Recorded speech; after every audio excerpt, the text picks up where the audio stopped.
एक रात एक नीग्रो आकर एक चर्च का दरवाजा खटखटाने लगा। पादरी ने दरवाजा खोला और देखा कि सामने एक काला आदमी खड़ा है। उस चर्च में काले लोगों का प्रवेश वर्जित था। वह गोरे लोगों का चर्च था। वहां काले लोगों के लिए कोई जगह नहीं थी।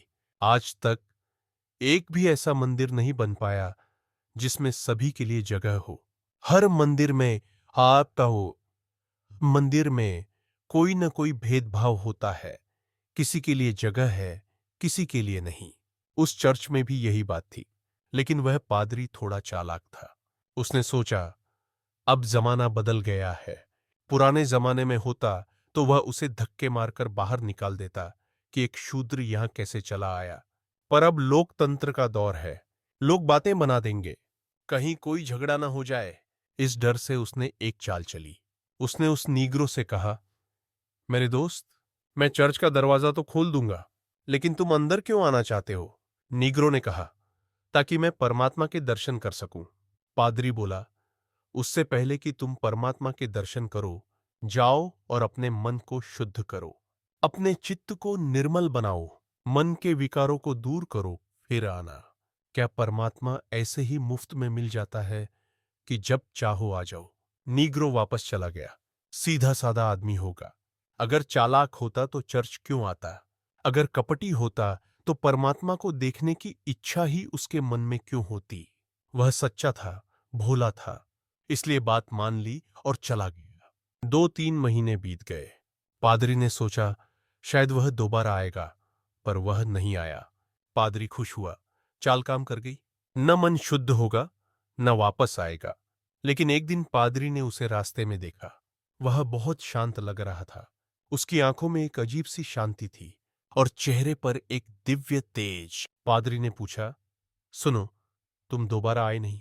नीग्रो बोला, मैं तो आना चाहता था, पर उन्होंने मुझे रोक दिया। पादरी ने पूछा, किसने रोका? नीग्रो ने कहा, लंबी बात है। पादरी अब उत्सुक हो गया। कोई बात नहीं, बताओ, मेरे पास समय है। नीग्रो ने कहा, मैं रोज प्रार्थना करने लगा, मौन में, शांति में रहकर, परमात्मा की याद में डूबकर। दिन रात यही प्रार्थना करता रहा कि मेरा मन शुद्ध हो जाए, चित्त के विकार मिट जाए, ताकि मैं उसके दर्शन कर सकूं। करीब 2 महीने बाद एक रात मुझे स्वप्न में परमात्मा के दर्शन हुए। उन्होंने पूछा, इतनी तपस्या, इतनी साधना क्यों कर रहे हो? मैंने कहा, हमारे गांव में जो चर्च है, मैं उसमें जाकर आपके दर्शन करना चाहता हूं। परमात्मा हंसे और बोले, तुम पागल हो क्या? यह कोशिश छोड़ दो, यह काम असंभव है। मैं खुद 10 साल से कोशिश कर रहा हूं, लेकिन वह पादरी मुझे चर्च में घुसने नहीं देता। मैं भी बार बार गया, पर हर बार बाहर से लौटा दिया गया कि यहां तुम्हारे लिए जगह नहीं है। परमात्मा ने आगे कहा, इसलिए मैं उस चर्च में नहीं हूं। तुम व्यर्थ की जिद छोड़ दो। शायद परमात्मा ने डर के मारे 10 साल कहा, ताकि नीग्रो घबरा न जाए। पर सच्चाई तो यह है कि परमात्मा हजारों सालों से कोशिश कर रहा है कि किसी मंदिर में प्रवेश कर सके, लेकिन कभी नहीं कर पाया, क्योंकि मंदिर छोटे हैं और परमात्मा विशाल है। परमात्मा की कोई सीमा नहीं। पर मंदिरों की मजबूत दीवारें हैं, लोहे के दरवाजे हैं और बाहर संतरी खड़े हैं। मंदिर मनुष्य ने बनाए हैं और मनुष्य स्वयं बहुत छोटा है। उसके बनाए मंदिर उससे भी छोटे हैं। लेकिन हम सस्ते धर्म के शौकीन हैं। सुबह उठकर मंदिर चले जाते हैं और सोचते हैं कि आज धर्म कर्म हो गया। एक आदमी सुबह उठकर मंदिर जाता है और यह समझ लेता है कि वह धार्मिक हो गया। धार्मिक होना इतना आसान नहीं है।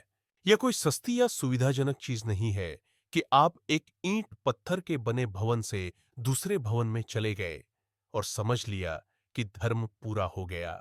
याद रखो, परमात्मा इन ईंट पत्थर के मकानों में नहीं है, कभी था भी नहीं।